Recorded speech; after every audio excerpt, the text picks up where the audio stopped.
I would like to introduce another official of the GIZ. I think he's sitting over there, if I'm right. Dr. Mike Falke is head of the Global Section Governance and Human Rights at GIZ. And he is heading a group of more than 50 people who are dealing with urban development and urban infrastructure. And he was he is in the program as one of the finalists, so to say, of one of the guys who should sum it up a bit. You know, I know you came a bit later, but I think you have the competence to bring in your perspective on that what we already heard here. And so I would like to ask you, and the floor is yours, Mr. Mike Falke from GIZ. Thanks a lot. Yeah, thanks. I hope it's not just me between you and the drinks. That I would feel very uncomfortable in that situation. Just because I feel like it's coming to an end, and I haven't been here the whole afternoon. But I still would like to make some comments, if you don't mind, because I think the topic and the issues you're talking about are very crucial and at the right time.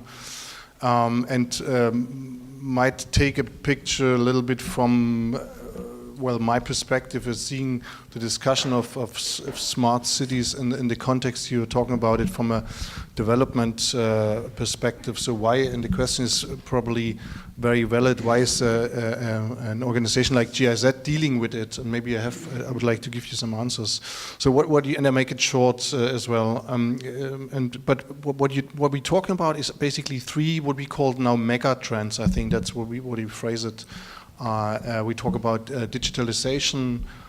We talk about urbanization, and we talk about climate change.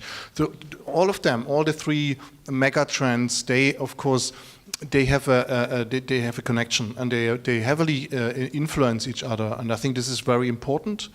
And I don't want to go into the details because I think you have been, I mean, you all experts, and you know probably more than I do what is the impact of, what is the transformative impact of digitalization, for example, to our society today and tomorrow, but also what are the impacts, already visible impacts of climate change, and we talk about the city as the kind of the regional area where all this comes together, and what an important role cities play, but also how they basically our cities and the accumulation of huge growing populations have a strong impact on the society. But when you kind of compare these three mega trends, it's all about, and then GIZ can play a role. It's all about managing these three mega trends, and it's managed in cities, and city-based cities have the task to manage these impacts in the future. I would like to refer to. I made some notes, so I'm not completely unprepared, even if I was late. A few principles, I think, which are very crucial, only briefly, because we already touched it in discussion. And in managing these challenges, first of all, it has to be, when we talk about smart cities, because first of all, you think of technology, you think about private sector, tech companies. It's very important that people are in the center of the development. So they're really engaging, they're included. We have an inclusive development approach in thinking about and implementing these smart cities. It's not only about tech, it's very crucial. Sometimes forgotten. For us as development people, it's very crucial, because we also see that cities, especially in developing countries and in middle-income countries, so in the global south, they're heavily exposed to impacts of these three megatrends. When you talk about climate change, digitalization, for example, just talking about data, privacy, all these issues are very crucial, and population is sometimes not protected, or less protected than we are, and already we are heavily exposed to these risks. So then we closely and we quickly coming to issues like human rights and governance. All these things have to be framed, they have to be regulated. You need a system which kind of supports, which drives these megatrends in the right directions, that you can gain from the chances. All of them, they have potential chances, but huge risks. So avoiding running into the risks and gaining is I think crucial. And also, when you talk about governance, is the question of transparency, participation. I think very important to engage society, especially on the local level. Only in that way you can really achieve results which are of the benefit of the communities.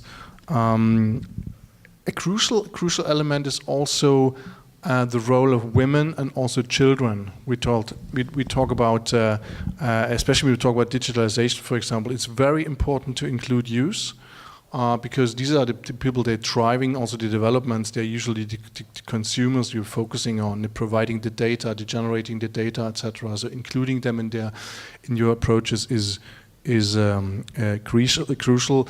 And then the principle, the principle of the Agenda 2030 is one of the key principles is leave no one behind. And I think it's very important here not to forget people. And there's one example. My parents, I always remember that when they introduced automatic vending machines at the train station, my parents, they would stop using the train because they couldn't deal with the machine. It sounds silly, but it's the reality. And we're talking about Germany. We're talking about highly developed country. We have still even the internet and mobile penetration rates in some of the developing countries. They're higher than in Germany. Or in other European countries, but still there are millions of people they don't have access.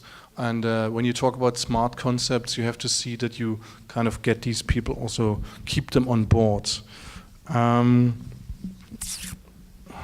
in last point before I would close, it's all about, and this is also new for us to some extent. It's not that we explain the world how it works. It's about learning from each other. And I see, especially when we talk about smart cities, there are so many good examples, and cities in the world they are much more advanced than some of the German cities or European cities, for example. So there's really a benefit to listen to each other and to have such occasions as we have here this week. And I think it's a good way to have this learning approach. And that is what I wanted to say. Thanks a lot. Thank you very much. Dr. Mike Falke.